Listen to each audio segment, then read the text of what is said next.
தெய்வத்தின் குரல் மூன்றாம் பாகம். மௌனம், மௌனத்துக்குரிய நாட்கள். வயிற்று உபவாசம் மாதிரியே இதற்கும் தர்மசாஸ்திரத்தில் அநேக காலங்களை விதித்திருக்கிறது. மௌனேன போக்தவ்யம் என்று கேள்விப்பட்டிருப்பீர்கள். சாப்பிடுகிற காலங்களில் பேசப்படாது என்று அர்த்தம்.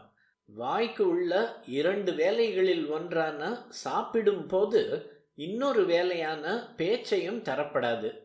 இப்படி விதித்த போதே ருச்சியையும் கட்டுப்படுத்தியதாக ஆகிறது. மௌனமாக போஜனம் செய்யும் போது இது வேண்டும், அது வேண்டாம், இதற்கு உப்பு போடு, அதற்கு நெய் விடு என்றெல்லாம் சொல்ல முடியாதல்லவா? சோமவாரம், குருவாரம், ஏகாதசி முதலிய நாட்களில் ஒன்றில் மௌனம் அனுஷ்டிக்கலாம்.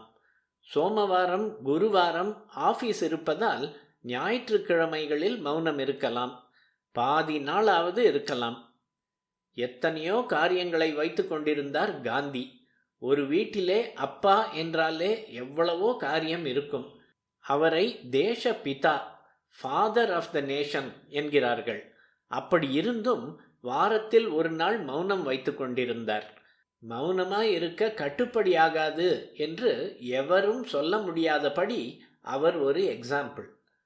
மௌனமும் பட்டினியும் சேர்ந்தால், அதாவது வாய்க்கு 2 காரியமுமே இல்லாமல் இருந்தால், அன்று மனஸ் பாரமார்த்திகத்திலே நன்றாக ஈடுபடுவதை அனுபவத்தில் தெரிந்து கொள்ளலாம்.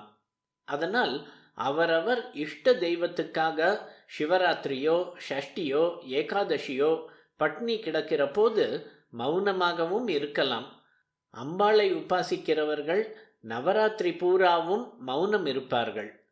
நாம் பலவிதமான பேச்சுக்களை பேசி கெட்ட விஷயங்களை விஸ்தாரம் பண்ணியும் பல பேரை திட்டியும் வாக்தேவியான சரஸ்வதிக்கு அபச்சாரம் பண்ணுகிறோம். இதற்கு பிராயச்சித்தமாக சரஸ்வதியின் நட்சத்திரமான மூலத்தில் மௌனம் இருப்பதுண்டு.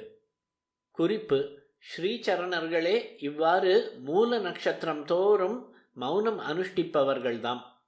தினமுமே 1/2 மணியாவது மௌனமாக தியானம் பண்ண வேண்டும்.